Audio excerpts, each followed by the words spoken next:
Hello friends, welcome to our channel. Friends, మనకి తెలంగాణ జిల్లా court and high court ఉద్యోగాలకి సంబంధించి మీరు ఆన్లైన్లో అప్లికేషన్స్ పెట్టుకోవాలి అన్నా, మీకు జాబ్ వచ్చిన తర్వాత మీరు డాక్యుమెంట్ వెరిఫికేషన్ టైంలో సర్టిఫికేట్స్ సబ్మిట్ చేయాలన్నా కూడా మీరు ఖచ్చితంగా ఈ 10 సర్టిఫికేట్స్ని కలిగి ఉండాలండి. ఈ 10 సర్టిఫికేట్స్లో మీరు ఏ ఒక్క సర్టిఫికేట్ లేకపోయినా మీ యొక్క క్యాండిడేచర్ అనేది రిజెక్ట్ చేయడం జరుగుతుంది, మీకు జాబ్ కూడా రాదు. కాబట్టి ప్రతి ఒక్కరూ కూడా ఈ 10 సర్టిఫికేట్స్ మీ దగ్గర ఉన్నాయా లేదనేది చూసుకొని ఇమ్మీడియట్గా రెడీ చేసుకోండి. ఈ వీడియోలో నేను మీకు కంప్లీట్ డీటెయిల్స్ చెప్తాను. వీడియో చూస్తున్నటువంటి వారు వీడియోని లైక్ చేసి ఛానల్ని సపోర్ట్ చేయండి. ఈ వీడియోకి 1000 లైక్స్ అయితే ఎక్స్పెక్ట్ చేస్తున్నాను. ప్రతి ఒక్కరూ లైక్ చేసి మీ ఫ్రెండ్స్కి షేర్ చేయండి. ఫస్ట్ టైం మన ఛానల్ని విజిట్ చేస్తే సబ్స్క్రైబ్ చేసుకొని బెల్ సింబల్ని యాక్టివేట్ చేసుకోండి. ఫ్రెండ్స్, డీటెయిల్స్లోకి వెళ్లే ముందు తెలంగాణ జిల్లా కోర్ట్ అండ్ హైకోర్టు ఉద్యోగాలకి ప్రిపేర్ అయ్యేటువంటి అభ్యర్థుల కోసం మీరు 100% జాబ్ సాధించే విధంగా అన్ని జాబ్స్కి సంబంధించినటువంటి కాంబో కోర్స్ని 499 రూపీస్కే మేము మీకు ప్రొవైడ్ చేస్తున్నామండి. 8 months వ్యాలిడిటీ అయితే ఉంటుంది. అలాగే దీనితో పాటు తెలంగాణ జిల్లా కోర్ట్ అండ్ హైకోర్టు ఉద్యోగాలకి సంబంధించిన ప్రీవియస్ పేపర్స్తో పాటు జీకే అండ్ ఇంగ్లీష్కి సంబంధించి both Telugu medium and English మీడియంలో మేము మీకు మెటీరియల్స్ అయితే ప్రొవైడ్ చేస్తున్నాం. ఇవన్నీ కూడా ప్రీవియస్ ఎగ్జామ్స్లో అడిగినటువంటి బిట్స్ అనమాట. సో వీటిని మేము మీకు 199 రూపీస్కే ప్రొవైడ్ చేస్తున్నాము. 6 months వ్యాలిడిటీ అయితే ఉంటుంది. సో డిస్క్రిప్షన్లో మీకు బిఎస్కే జాబ్స్ అని చెప్పేసి యాప్ లింక్ అయితే ఉంటుంది. మీరు యాప్ని డౌన్లోడ్ చేసుకొని హోమ్ పేజ్లోనికి వచ్చినట్లయితే మీకు టీఎస్ ఎగ్జామ్స్ అని చెప్పేసి ఒక బాక్స్ అయితే కనిపిస్తుంది. ఆ బాక్స్ ఓపెన్ చేసినట్లయితే మీకు ఈ 2 కోర్సులు అయితే కనిపిస్తాయి. ఇమీడియట్గా తీసుకోండి. ఈ ఆఫర్ మీకు 2 days మాత్రమే ఉంటుంది. తర్వాత 100 రూపీస్ నుంచి 200 రూపీస్ వరకు ప్రైస్ అయితే పెరుగుతుంది. కాబట్టి ఇమీడియట్గా తీసుకోండి. డిస్క్రిప్షన్లో యాప్ లింక్ ఉంటుంది, చూడండి. ఫ్రెండ్స్, మీరు తెలంగాణ జిల్లా కోర్ట్ అండ్ హైకోర్టు ఉద్యోగాలకి సంబంధించినటువంటి నోటిఫికేషన్ పీడిఎఫ్స్ ఓపెన్ చేసి చూసిన తర్వాత ఇక్కడ 14th పాయింట్లో ఇన్ఫర్మేషన్ టు ది అప్లికెంట్స్ అని చెప్పేసి మనకి ఇక్కడ ఇంపార్టెంట్ ఇన్ఫర్మేషన్ అయితే ఇవ్వడం జరిగింది. The online application form contains 2 parts, that is part A one time profile registration OTR and part B application form అని చెప్పేసి ఇచ్చారు. ఫస్ట్ మీరు పార్ట్ ఏలో వన్ టైం ప్రొఫైల్ రిజిస్ట్రేషన్ అయితే చేసుకోవాలి. మీకు ఒక one time registration ID and password అనేది వస్తుంది. సో మీరు ఆ పర్టికులర్ ఓటీపీఆర్ ఐడి తోటి మీరు లాగిన్ అయ్యి పార్ట్ బికి సంబంధించినటువంటి అప్లికేషన్ ఫామ్ని ఫిలప్ చేయాల్సి ఉంటుంది. సో ఇక్కడ చూసుకుంటే ఇంపార్టెంట్ నోట్ అని చెప్పేసి ఇచ్చారు. The candidate shall upload requisite certificates or documents to the web application portal. The candidates are instructed to scan their relevant certificates in PDF format and keep the scanned documents ready with them before starting the application process అని చెప్పేసి ఇచ్చారు. So ఎవరైతే ఆన్లైన్లో application పెట్టుకునేటువంటి candidates ఉంటారో ఆన్లైన్లో application పెట్టుకునే ముందు మీరు సర్టిఫికేట్స్ లేదా పర్టికులర్ డాక్యుమెంట్స్ని స్కాన్ చేయాల్సి ఉంటుంది. పీడిఎఫ్ ఫార్మేట్లో మీరు స్కాన్ చేసి ఆ స్కాన్ చేసినటువంటి డాక్యుమెంట్స్ని మీరు వన్ టైం ప్రొఫైల్ రిజిస్ట్రేషన్ చేసేటప్పుడు అండ్ అప్లికేషన్ ఫామ్ని ఫిలప్ చేసేటప్పుడు వాటిని అప్లోడ్ చేయాల్సి ఉంటుంది. కాబట్టి ఆ డాక్యుమెంట్స్ మీరు ఖచ్చితంగా మీరు స్కాన్ చేసుకుని రెడీ చేసుకుని పెట్టుకోవాలి. సో ఇక్కడ చూసుకుంటే మనకి documents to be submitted by the provisionally selected candidates అని చెప్పేసి ఇచ్చారు. సో మీరు ఇక్కడ సెలెక్ట్ అయిన తర్వాతే కాదు, మీరు ఆన్లైన్లో అప్లికేషన్ పెట్టుకునేటప్పుడు కొన్ని డాక్యుమెంట్స్ని మీరు అప్లోడ్ చేయాల్సి ఉంటుంది. అవేంటంటే ఒరిజినల్ సర్టిఫికేట్స్ని మీరు ఫస్ట్ స్కాన్ చేసుకోవాలి. ఆ ఒరిజినల్ సర్టిఫికేట్స్ని స్కాన్ చేసిన తర్వాత ఆ పర్టికులర్ సర్టిఫికేట్స్ని మీరు అప్లోడ్ చేయాల్సి ఉంటుంది.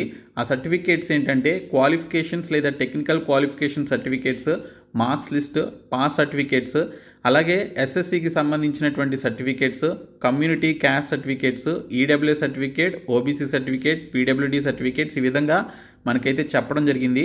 ఆ సర్టిఫికేట్స్ లిస్ట్ ఏంటనేది ఇప్పుడు క్లియర్గా చెప్తాను, చూడండి.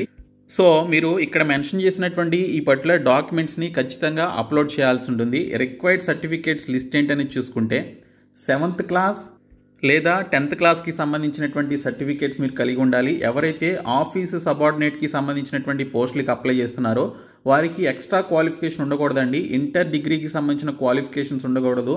7th నుంచి 10th క్లాస్ వరకు మీరు చదివి మీ యొక్క చదువుని అప్పటితో ఆపివేసినట్లయితే వారు మాత్రమే ఆఫీస్ సబార్డినేట్ పోస్టులకి అప్లై చేయాల్సి ఉంటుంది. వారు 7th క్లాస్ నుంచి 10th క్లాస్ వరకు ఉన్నటువంటి స్టడీ సర్టిఫికేట్స్ లేదా ఆ పర్టికులర్ మార్క్స్ లిస్ట్ అనేవి మీరు అప్లోడ్ చేయాల్సి ఉంటుంది. ఇంకా మీకు ఇంటర్మీడియట్తో ప్రాసెస్ సర్వర్ కానీ ఇంకా ఎగ్జామినర్ లాంటి పోస్టులు అయితే ఉన్నాయి. ఆ పోస్టులకి మీరు అప్లై చేయాలి అంటే ఇంటర్మీడియట్ సర్టిఫికేట్ మీరు కలిగి ఉండాలి. ఇంకా డిగ్రీ క్వాలిఫికేషన్తో ఉన్నటువంటి కంప్యూటర్ ఆపరేటర్ కానీ జూనియర్ అసిస్టెంట్ కానీ ఈ పోస్టులకి మీరు అప్లై చేయాలి అంటే ఏదైనా డిగ్రీ క్వాలిఫికేషన్, జనరల్ డిగ్రీ కానీ బిఈ బీటెక్ లాంటి టెక్నికల్ డిగ్రీస్ చదివినటువంటి వారు ఈ సర్టిఫికేట్స్ని మీరు ఖచ్చితంగా అప్లోడ్ చేయాల్సి ఉంటుందన్నమాట. తర్వాత ఇక్కడ చూసుకుంటే డేట్ ఆఫ్ బర్త్ ప్రూఫ్ కింద మీరు డేట్ ఆఫ్ బర్త్ సర్టిఫికేట్ ఉంటే date of birth certificate upload చేయొచ్చు, లేదా 10th క్లాస్ మార్క్స్ లిస్ట్లో మనకి డేట్ ఆఫ్ బర్త్ ఉంటుంది కాబట్టి మీరు 10th క్లాస్ మార్క్స్ లిస్ట్ని కూడా డేట్ ఆఫ్ బర్త్ ప్రూఫ్ కింద ఆ సర్టిఫికేట్ని అప్లోడ్ చేయడానికి మీకు అవకాశం అయితే ఇస్తారు. దీనితో పాటు మీ యొక్క రీసెంట్ పాస్పోర్ట్ సైజ్ ఫోటోగ్రాఫ్ అనేది మీరు ఖచ్చితంగా అప్లోడ్ చేయాలి. దీనితో పాటు మీ యొక్క సిగ్నేచర్ కూడా స్కాన్ చేసి మీరు అప్లోడ్ చేయాల్సి ఉంటుంది. Okay, recent passport size photograph and సిగ్నేచర్ని మీరు స్కాన్ చేసి అప్లోడ్ చేయాలి. తర్వాత 1st క్లాస్ నుంచి 7th క్లాస్ వరకు మీరు స్టడీ సర్టిఫికేట్స్ అయితే ఖచ్చితంగా అప్లోడ్ చేయాలండి. మీరు లోకల్లా లేకపోతే నాన్ లోకల్లా అనేది డిసైడ్ చేసేది ఈ స్టడీ సర్టిఫికేట్సే కాబట్టి ఖచ్చితంగా మీరు 1st క్లాస్ నుంచి 7th క్లాస్ వరకు యాజ్ పర్ తెలంగాణ రూల్స్ ప్రకారం 1st నుంచి 7th వరకు ఎవరైతే ఎక్కువ ఏ జిల్లాలో చదువుకున్నారో వారు ఆ జిల్లాకి సంబంధించిన లోకల్ క్యాండిడేట్ అవుతారు. కాబట్టి మీరు 1st క్లాస్ నుంచి 7th క్లాస్ వరకు చదివినటువంటి స్టడీ సర్టిఫికేట్స్ని అప్లోడ్ చేయాలి, లేదా అట్లీస్ట్ రెసిడెన్స్ సర్టిఫికేట్ అయినా కూడా మీరు అప్లోడ్ చేయాల్సి ఉంటుంది. మీకు 1st క్లాస్ నుంచి 7th క్లాస్ వరకు స్టడీ సర్టిఫికేట్స్ ఉంటే ఇంకా బెటర్, లేకపోతే ఖచ్చితంగా వాటిని గ్యాదర్ చేయండి. తర్వాత SC/ST క్యాస్ట్ సర్టిఫికేట్ మీరు అప్లోడ్ చేయాలండి. SC/STస్కి సంబంధించినటువంటి కేటగిరీకి సంబంధించిన క్యాండిడేట్స్ ఎవరైతే ఉన్నారో వారు రీసెంట్గా తీసుకున్నటువంటి పర్మనెంట్ క్యాస్ట్ ఆర్ కమ్యూనిటీ సర్టిఫికేట్ని అప్లోడ్ చేయాల్సి ఉంటుంది.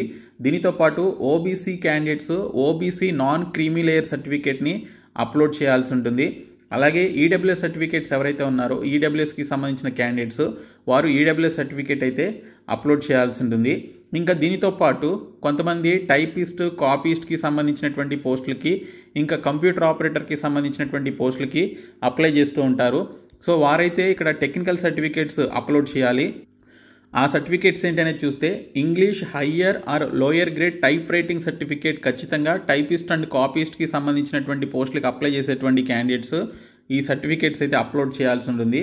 యాక్చువల్గా హయ్యర్ గ్రేడ్ సర్టిఫికేట్ ఉంటే చాలా బెస్ట్.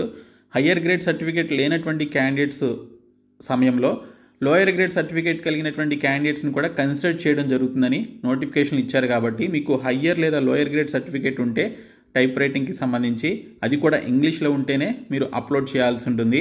దీనితో పాటు కొన్ని పోస్టులకి PGDCA సర్టిఫికేట్ అయితే అడుగుతున్నారు. PGDCA లేదా బ్యాచిలర్ ఆఫ్ కంప్యూటర్ అప్లికేషన్స్ చేసినటువంటి వారి యొక్క సర్టిఫికేట్స్ అయితే అడుగుతున్నారు. అది కంప్యూటర్ ఆపరేటర్ అనేటువంటి పోస్ట్ ఉంది కదా హైకోర్టుకి సంబంధించి, ఆ పోస్ట్కి అయితే PGDCA సర్టిఫికేట్ అయితే అడుగుతున్నారనమాట. సో ఆ సర్టిఫికేట్ కూడా మీరు కంప్యూటర్ ఆపరేటర్ అనేటువంటి పోస్టులకి అప్లై చేస్తుంటే ఆ సర్టిఫికేట్ని అప్లోడ్ చేయాల్సి ఉంటుంది. తర్వాత ఇంగ్లీష్ షార్ట్ హ్యాండ్కి సంబంధించినటువంటి సర్టిఫికేట్ ఎవరైతే స్టెనోగ్రాఫర్ గ్రేడ్ 3 పోస్టులకి అప్లై చేస్తున్నారో అలాగే కోర్టు మాస్టర్ పోస్టులకి అప్లై చేస్తున్నారో వారు ఇంగ్లీష్ షార్ట్ హ్యాండ్కి సంబంధించినటువంటి సర్టిఫికేట్ని అప్లోడ్ చేయాలి.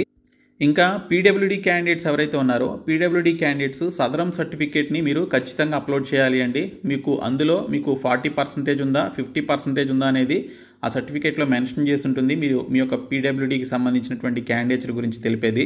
కాబట్టి సదరం సర్టిఫికేట్ ఖచ్చితంగా మీరు అప్లోడ్ చేయాల్సి ఉంటుంది. ఇంకా NOC నో అబ్జెక్షన్ సర్టిఫికేట్ అనేది ఎవరైతే ఎంప్లాయీస్గా పనిచేస్తున్నారో స్టేట్ లేదా సెంట్రల్ గవర్నమెంట్ డిపార్ట్మెంట్స్లో కానీ లేదా ప్రైవేట్ సెక్టార్లో కానీ ఎవరైతే పనిచేస్తున్నారో వారు NOC నో అబ్జెక్షన్ సర్టిఫికేట్ని అప్లోడ్ చేయాల్సి ఉంటుంది. సో ఇవి ఈ పర్టికులర్ 10 డాక్యుమెంట్స్ మీరు ఖచ్చితంగా కలిగి ఉండాలండి. దీనితో పాటు PGDCA సర్టిఫికేట్ కూడా మీరు రెడీ చేసుకోండి. అది కూడా మీరు అప్లోడ్ చేయాలన్నమాట. కంప్యూటర్ ఆపరేటర్ పోస్టులకి జూనియర్ అసిస్టెంట్ పోస్టులకి ఎటువంటి సర్టిఫికేట్ అవసరం లేదు, బట్ కంప్యూటర్ నాలెడ్జ్ అయితే మీరు కలిగి ఉండాలి. అంతే తప్ప ఎటువంటి PGDCA సర్టిఫికేట్ కానీ అలాగే ఎటువంటి కంప్యూటర్ నాలెడ్జ్కి సంబంధించిన సర్టిఫికేట్ కానీ అవసరం లేదు, బట్ మీకు నాలెడ్జ్ ఉంటే చాలు. ఓకే, సో ఈ విధంగా మనకి సర్టిఫికేట్స్ లిస్ట్ అయితే ఉంది. ప్రతి ఒక్కరు కూడా ఇవి రెడీ చేసుకోండి. సో ఈ వీడియోని మీ ఫ్రెండ్స్కి షేర్ చేయండి, మన ఛానల్ సబ్స్క్రైబ్ చేయండి. మేము 499 రూపీస్కి సంబంధించినటువంటి కోర్స్ని ప్రొవైడ్ చేస్తున్నాం, ఖచ్చితంగా తీసుకోండి. అలాగే 199 రూపీస్కి సంబంధించిన ప్రీవియస్ పేపర్స్ యొక్క కోర్స్ కూడా ప్రొవైడ్ చేస్తున్నాము. అది కూడా తీసుకున్నట్లయితే మీకు చాలా హెల్ప్ చేస్తుంది. సో ఈ వీడియోని మీ ఫ్రెండ్స్కి షేర్ చేయండి. డిస్క్రిప్షన్లో కోర్సెస్కి సంబంధించినటువంటి యాప్ లింక్ అయితే ఉంది. యాప్ని డౌన్లోడ్ చేసుకుని ఇమీడియట్గా తీసుకోండి. Thank you so much guys.